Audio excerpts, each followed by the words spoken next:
Today I'm making battered fried cauliflower with you. A really simple side dish that's perfect for serving with both meat and fish dishes. And if you want at a dinner or a lunch with friends, you can also simply serve it as a centerpiece or add it to the appetizers. Make this cauliflower with me because in its simplicity it's exceptional. And above all, super crunchy. Let's make them together. Let's start with this recipe. We will need, I'll tell you now, more or less the quantities as usual for 4 people. And there are those who eat more and those who eat less. Some people, as I said before, use this dish maybe some add it to appetizers, others use it as a side dish, and some make it a main course, even though it's a bit heavy. So adjust accordingly. About a kilo of cauliflower, obviously uncleaned, 200 grams of all-purpose flour, and if you want to make it crunchier, take about 10 grams out of the flour. So 190 grams of potato starch flour.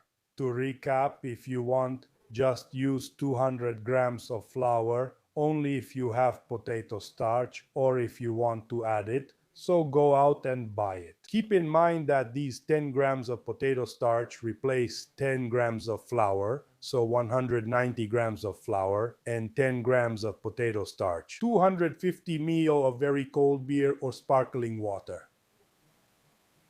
Either one works. You always put beer or water in the freezer for at least half an hour, even if they've already been in the fridge. Bit of salt, both for the batter and for the water where I'll boil the cauliflower. Teaspoon of extra virgin olive oil, quite a bit because you fry in plenty of oil. You know, sunflower seed oil or peanut oil. And finally, a level teaspoon. This is optional paprika, just to give a bit of aroma. Very light, very light. You can barely taste it, but mainly to add a bit of color. Use smoked paprika, but either works. It's the spicy kind, so it's your choice. First, I put a pot of water on the stove to boil. Then I start cleaning the cauliflower by removing the leaves.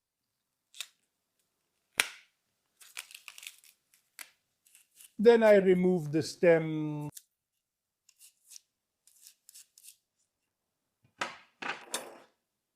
And I start separating the florets.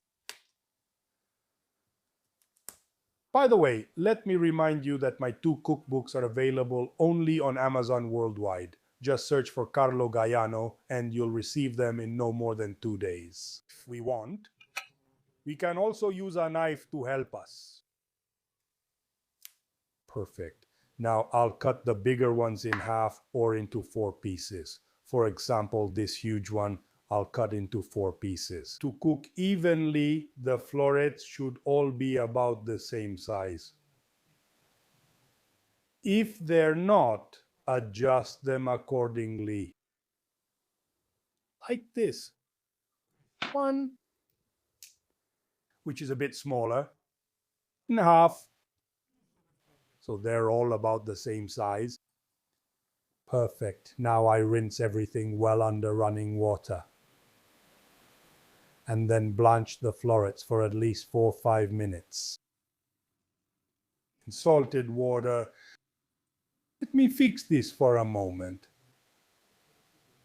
I think I needed a bigger pot. The florets should stay al dente. Please don't overcook them because they'll finish cooking in the frying pan. Perfect. Now I'll take them out and let them cool and drain well.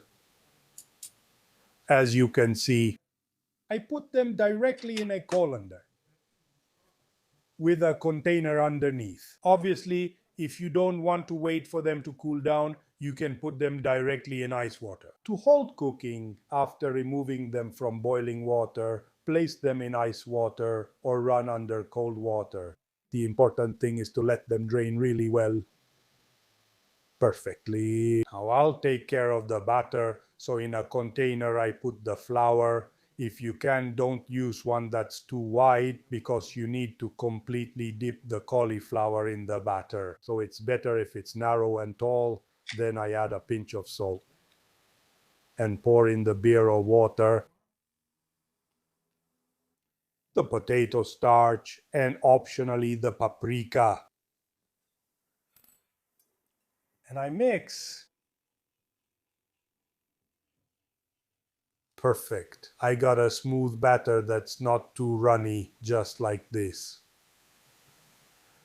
I add a tablespoon of oil. This was a trick from my grandma. Don't ask me why. I add another one more and mix the batter. I soak them well.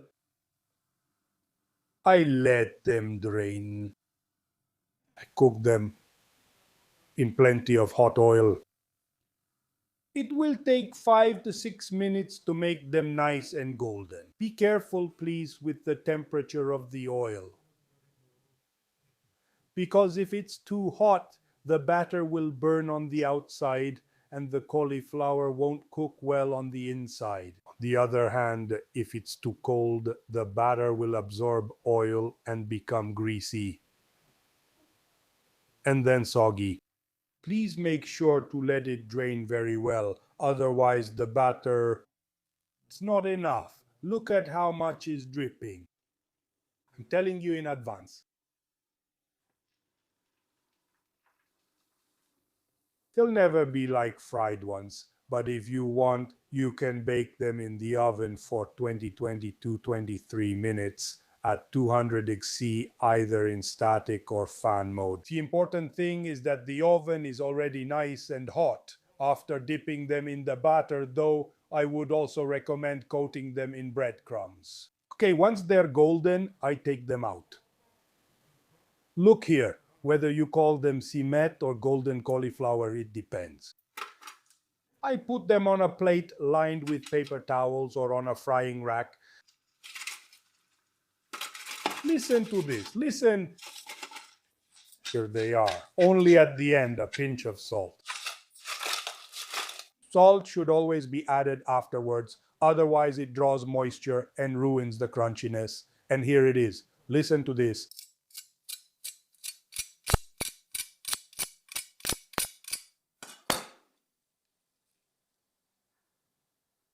Look at this. They must be piping hot.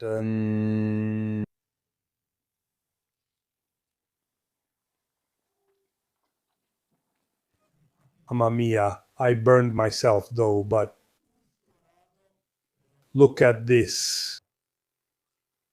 No, delicious. Make them and let me know what you think in the comments below. For now, I'll say goodbye. And as usual, before I leave you, I want to wish you a good meal. Before I leave you, two important things. Storage, they can be kept in an airtight container and at most reheated in a nice hot oven, maybe at 250 degrees for 7 minutes. 8 minutes, preferably using the fan assisted mode. However, put them in when the oven is already nice and hot. The fried food should crisp up quite a bit. Clearly, they'll never be exactly like before. As for preparing them in advance, well, who knows? You have a lunch or dinner with friends and you want to get something ready ahead of time, just know that you can clean, rinse, blanch, and drain the cauliflower well and let it cool. But you'll need to make the batter right before frying.